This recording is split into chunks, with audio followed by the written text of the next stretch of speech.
live. We're live. Welcome back. Hi, everybody. Welcome to Chapter 12. Is it my fault? How we provoke resistance in the classroom. Ooh.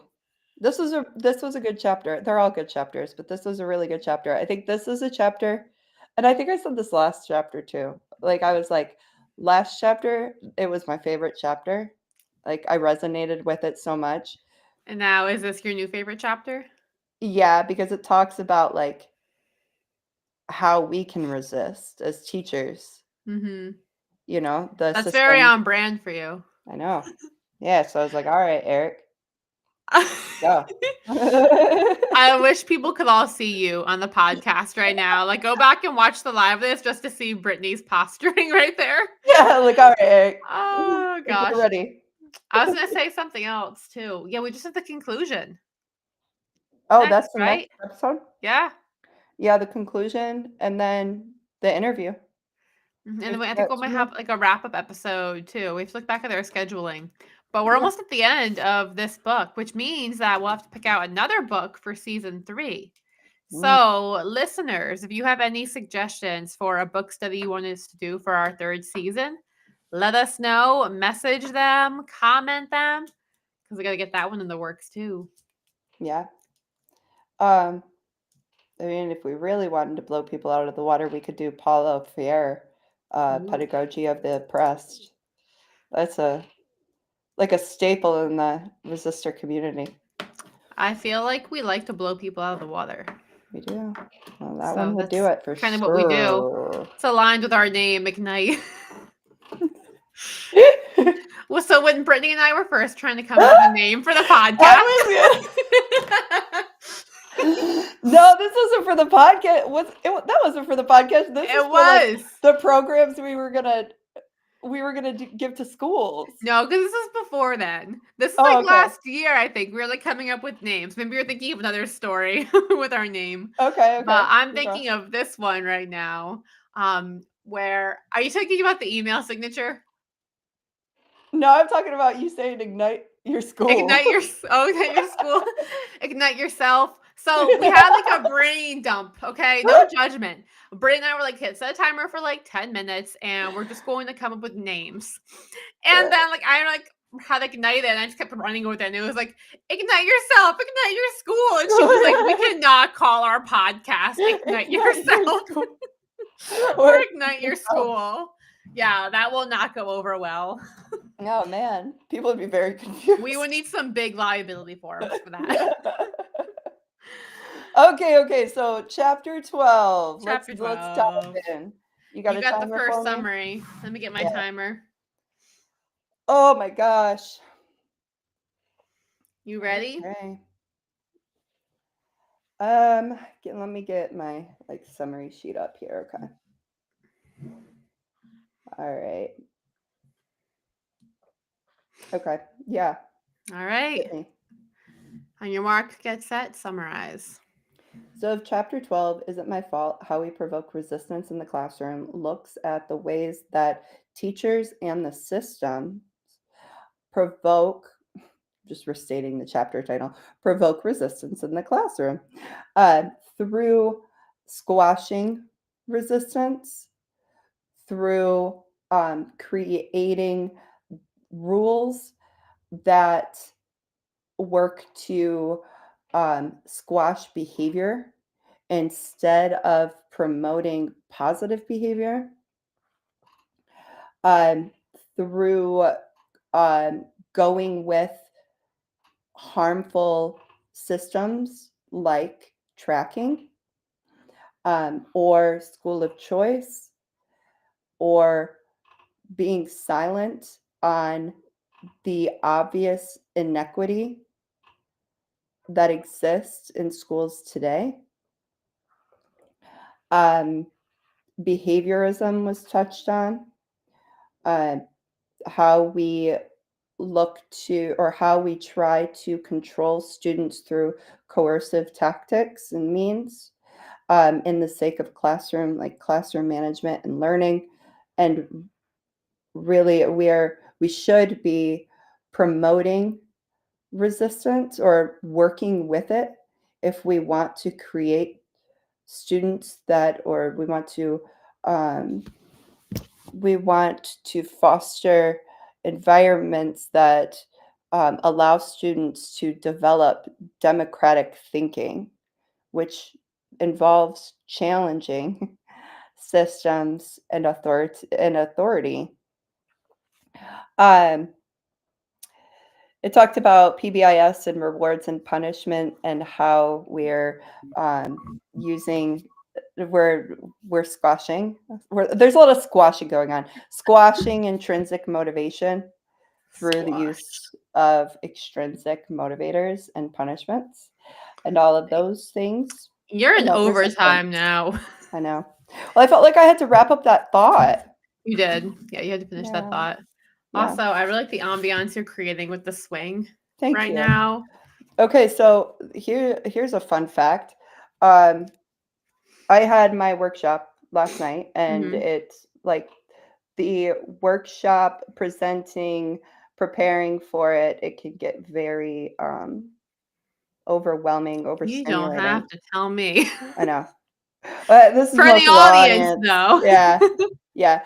So today I had to do like a down day where I worked on a puzzle and swung in this chair, like all very sensory calming activities, and to let my sensory system and my regulation system recoup. I love that. Yeah, and it worked really well because I feel like now I'm like, oh yeah, my brain's turned back on. That's cool. Nice. Yeah. I should Are do you? something like that. Is my Yeah, brain on currently? I think so. We'll find Mm. out. Yeah, yeah, we're about to We'll find see out. with this summary. All right, ready? Let's do it. Okay. All right. So in chapter 12, Is It My Fault? How we provoke resistance in the classroom. This chapter talks about the things we do that are kind of our fault when we are creating resistance. And honestly, I mean, not everything in the book so far, because we've talked about things that are like societal issues too that affect us in the classroom creating resistance. But there are things that we do in our classrooms and that we say, that we practice, that do provoke resistance. And one of the first things that was touched upon is behaviorism, which basically is our season 1 of the Ignited podcast. Brittany and I talked about that for hours in season 1. But yeah, behaviorism is going to produce resistance. Matter how you code, if you add a cute treat at the end, like it's still going to create resistance. And he goes over some reasons why it creates resistance. Some of them being that it breaks down the relationship between the student and the teacher. Nothing seems worth doing unless it's associated with this reward. And there's many more reasons, which we'll probably get into the podcast. But yeah, behaviorism and using those tactics like PBIS and the reward system, dojo, things like that are going to create resistance. Also, how we have rules in place that create more resistance than we might be intending to create, and how instead we should be following a disciplined praxis, which we'll talk more about. And then how we end up having some just bad ideas that we run with, like saying that like if you are listening, you won't have homework tonight, or everyone be quiet so we can do this party on Friday. Like those things don't actually help. Tracking is harmful. The high stakes testing that we do is harmful. Like, there are a lot of things happening in our schools that we have some control over as educators that are harmful, and then we can stop to reduce resistance. Well I didn't done. get the seating charts, but I wonder if people who are listening, like Brittany and I, do not practice these summaries. Like it's just live time, like going through the pages. Like, all right, Yeah. let's make this coherent. Yeah, yeah. I feel like, when we have more time, like now that the workshop series is developed and we've got our, like, we're in more of a flow with our business, that these are going to get more, I don't know, like just more rehearsed, more constructed. And Yeah. I wonder if that's gonna we'll lose the mojo. See, I Like, feel like, well, I don't think we'll ever lose our mojo, first and no. foremost. Okay. But yeah, I also feel like what's the word? Our what's the word to describe Don't ask me. You know I'm what terrible with this. we are? But I feel like it adds character. We thrive on chaos. Like a little bit of chaos. What was it? Mostly coherent, somewhat chaotic. Chaotic, yeah. Yeah, I feel like that's what the No, I viewers think and it listeners come here for. wasn't Maybe some not. Maybe not. Maybe you actually do come for like thorough like insight. And we're just completely misreading our demographics, but I think you Never. also really like how engaging we are sometimes. We Maybe all we're also not that engaging. Maybe they're like, no, I'm falling asleep right Oh man. No, okay. So what do you want to talk about first? now. I think There's a that we lot. should stand on our soapbox for like a minute and talk about behaviorism. Okay. Because we talked about that for a while in season 1. But I know Yeah. that was a big part of this chapter. So in case people missed season 1, because now I get people every day coming into my DMs who are using a point system or they're using Mhm. a reward system. And then it's so predictable. Like I'm able to say, okay, so if you're using the system, is it doing this? Are you seeing this? And is this happening? And it's always like, Mhm. yes, yes, yes. How did you know? Mhm. Because Yeah. behaviorism creates this. Yeah. You end up seeing predictable behaviors. Like the kids who you're creating the system Patterns. for, yeah, the kids who you're trying to use this system for the most are the ones who are like not buying in. They're Right. not enjoying it. You'll see more competition, more strife with your Mhm. students. You're going to More focus on the rewards instead of the exactly. learning. Yeah. And you're going to see kids trying to barter with you for rewards for tasks that would not be something you would reward. And you're going to see intrinsic motivation not improve. You're actually going to see it decrease. And Mhm. you're also going to see probably around this time, like if you've been using rewards all year and you started in August, you've probably had to change your system maybe twice Mhm. already. And you're going to have to change it probably 2 more times and increase the ante Yep. because you have to keep raising the stakes. Yeah. Because the brain just it desensitizes itself to the Exactly. reward. So when you say reward, you're really talking about dopamine. And dopamine like if you're using an extrinsic reward for dopamine, it's going to need to get bigger and bigger and more enticing in order to get that dopamine to release over time. Yeah. So, And all of season 1 talks about this, but I actually just sent 2 episodes to someone inside the Village Plus program to mhm, just go back and listen to because she's trying to talk to her district about it. And her review after sending this was, these are so good, multiple exclamation points. So it's worth listening to, even if you can't go in order of the episodes. The guy sent her episode 8 or chapter 8, chapter 9 mhm. of the season, but just go back and listen to understand more about behaviorism. Like there's hours of us talking Yeah, about it there. and we covered Punished by Rewards, Hmm. that book. In the last episode, we interviewed Alfie Kohn. Yeah. Um, when it's a really good episode. So we'll I mean you can comment podcast on if you're on my live, you can comment podcast and the link will be sent to you. Yeah, it's in So my web or in my link tree in my bio too, if you're watching from my account. um so I think like I have a quote that aligns with what we were just talking about with behaviorism Let's hear it. on page 280. So, when a student is trained to respond to extrinsic and coercive incentives, to comply with an all powerful authority at the expense of the child's own autonomy, and to have to think constantly about how to game the system to get gold stars and avoid paddling, the relationship the child forms with superiors is characterized by dependence, mistrust, resentment, and resistance.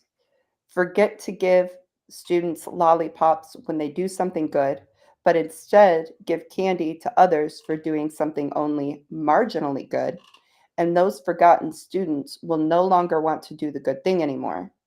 Punish students unfairly or neglect to catch them when they do something they shouldn't have, and they won't look for ways to be good the next time. They will, however, seek to defy the system of manipulation that is attempting to control them. Mhm. That was like a punch to the gut. I mean, we have like all of this experience researching behaviorism and reward systems, but it was very eloquently put. Yeah, exactly.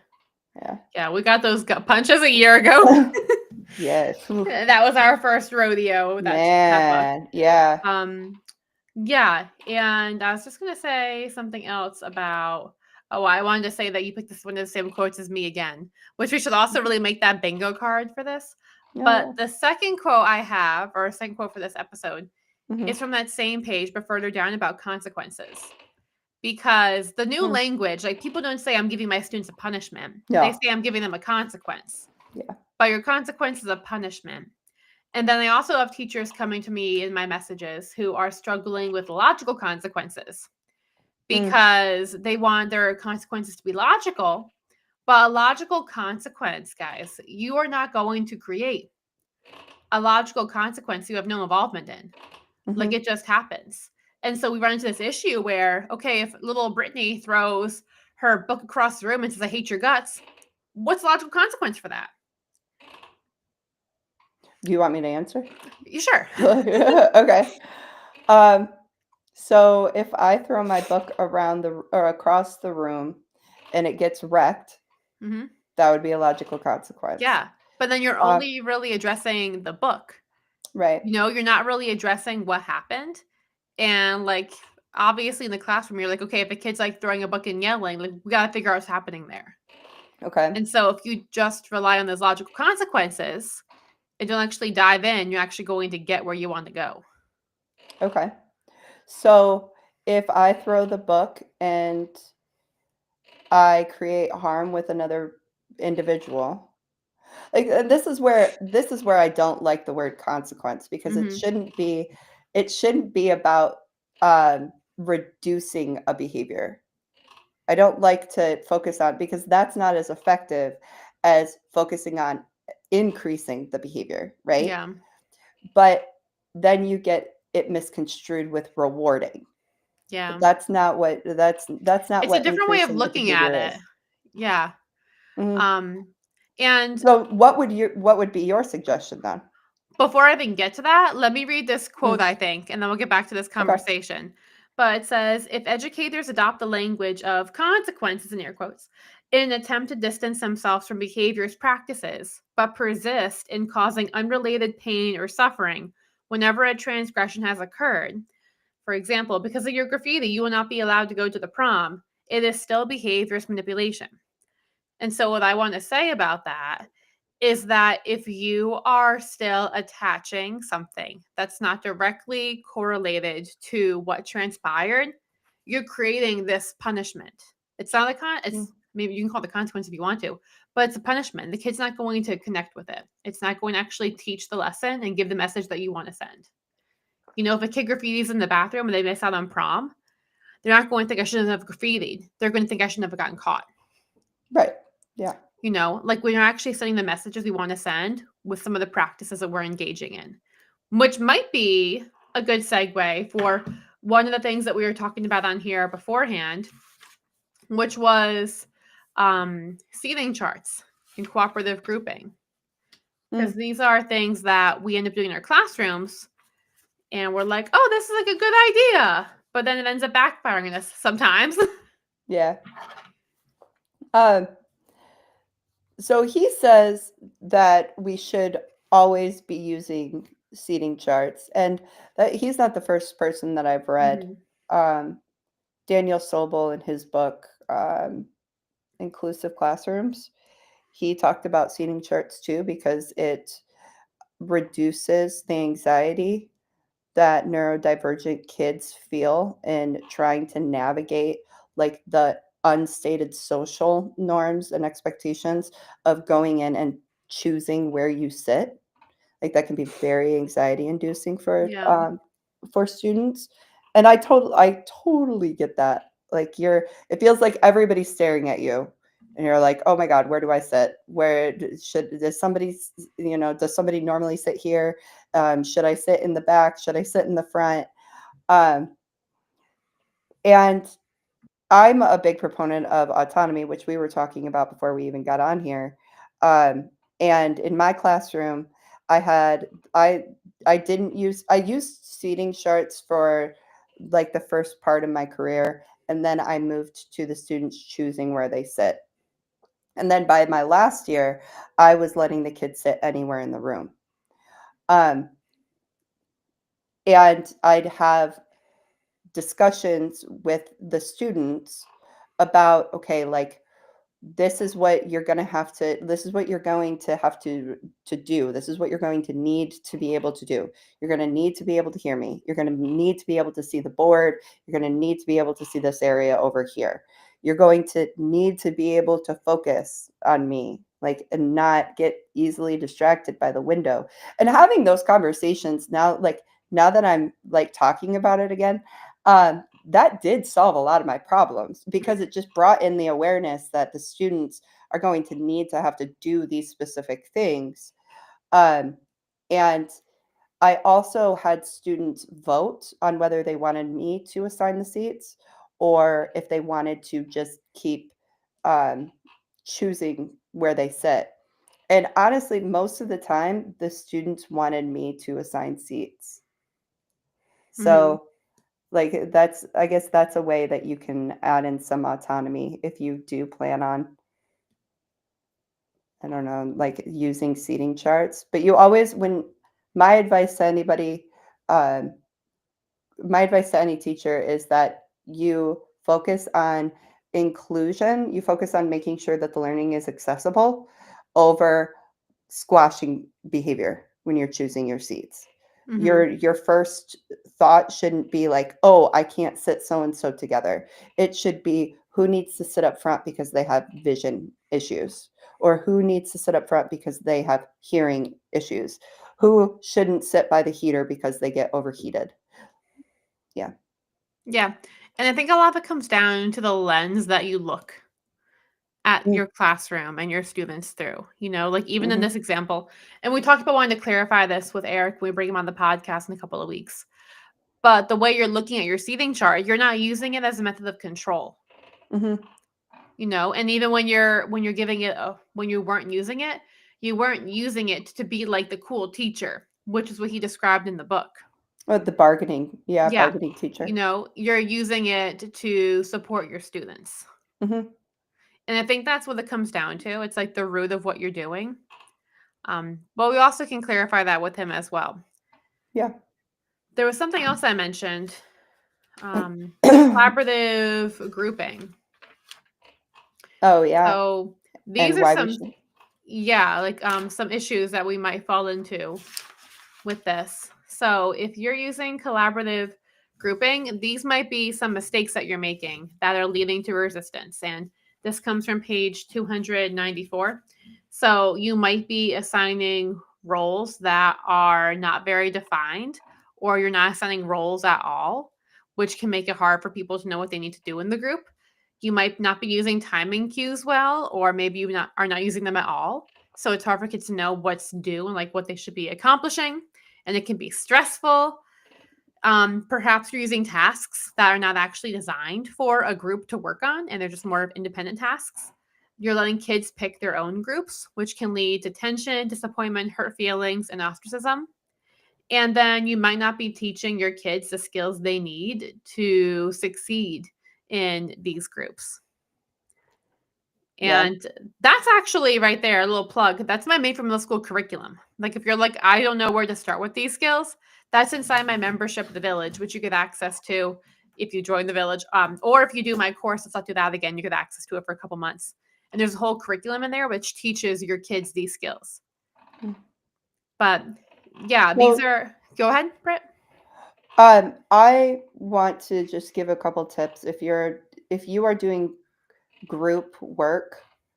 Um, First, my biggest piece of advice is always to make sure that when you introduce group activities, um, you want to get the students need to get the procedures of being in a group, working together, negotiating, um, paying attention to time, facilitating like the different roles. Like they need to get that down first. And in order to get that down first, you don't want to introduce a group activity with new material. The material that you introduce, the material you use to introduce group work should be very cognitively easy. And I call this balancing the cognitive load. So if the instruction or the directions of the activity are really difficult, then you want the material to be easy. And if, let's say, the material is really easy, then you'd want what the students are doing with the material to be complex. So you're balancing the cognitive load.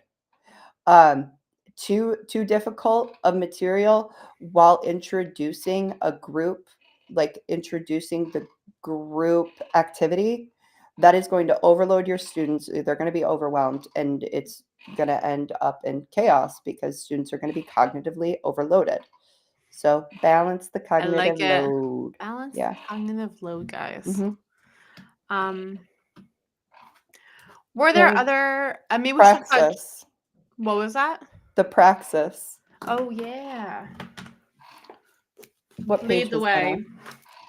Well, I'm trying to find it right now. So you talked about, instead of like setting rules, that students have, or that the community Mm. has no hand in making, that schools develop a praxis for behavioral support. Do, do, do, do, do, do, do, do, do, do, do, do. And I'm trying to find it. It was by Wayne, because Kay Wayne introduced it. Yeah, I see it right here. It's 284 in the physical book.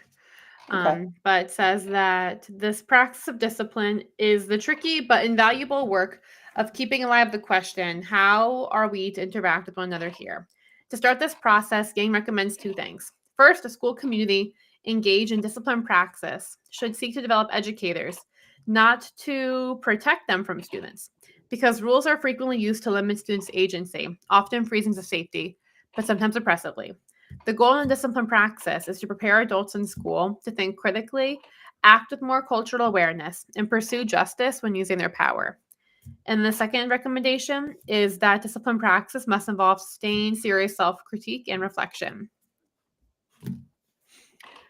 So we should touch on like why, how rules can create harm Mm-hmm.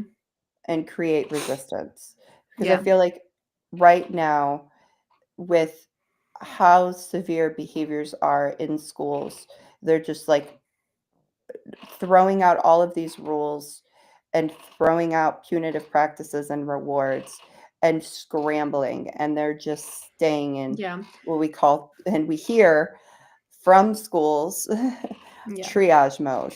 Yeah. Like everybody is trying to survive. Like it's Hmm. consistent chaos management because you're playing a battle of control.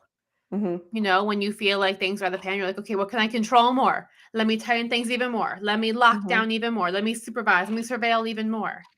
And that Yep. just leads to people who are experiencing all those things to be like, what the hell, my guy?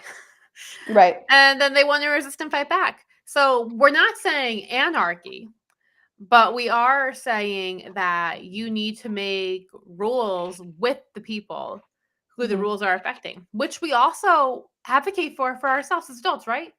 Yeah. Like we want to be involved in decision making with what's happening in our schools and in our district and in the education climate in our countries at large, Right.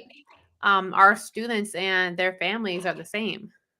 Hmm. And if you are in a school or if you're a school leader who's trying to navigate this work, we also can help you too.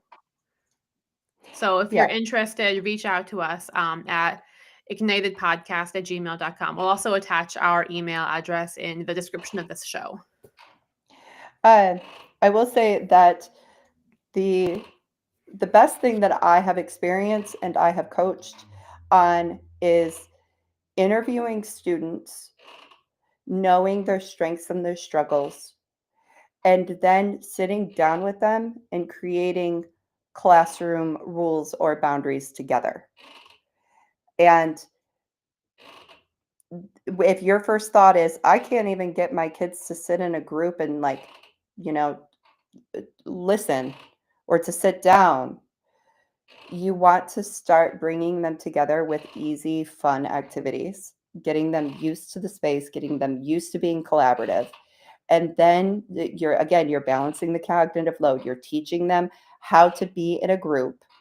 And then you can introduce, okay, today we're going to start setting our boundaries as a community.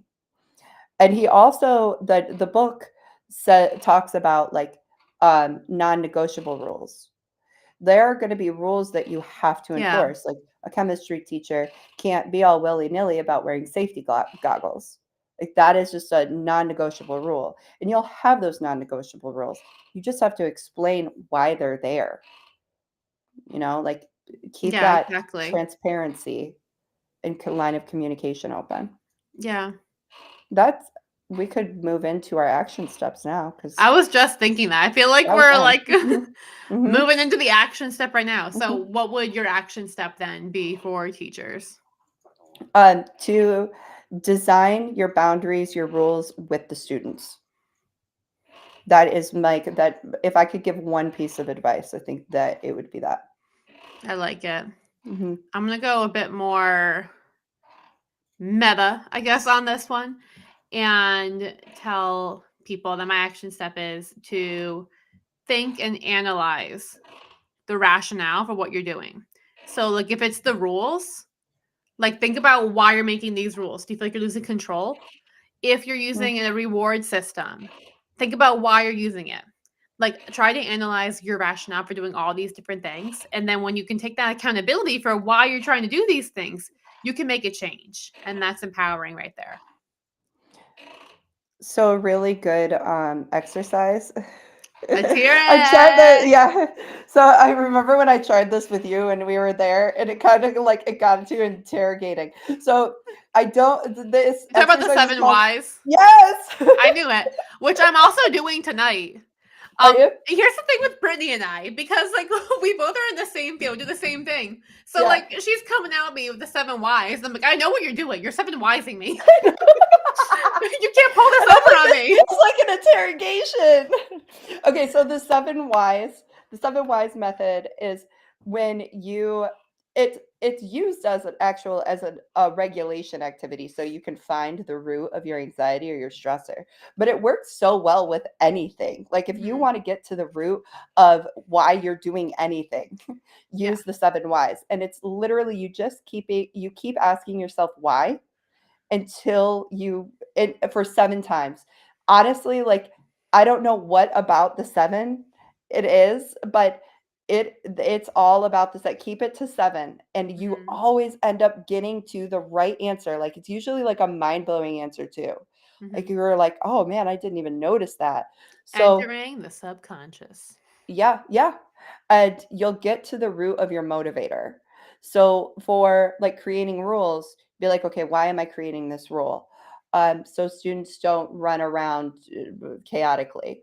Why don't I want students to run around chaotically?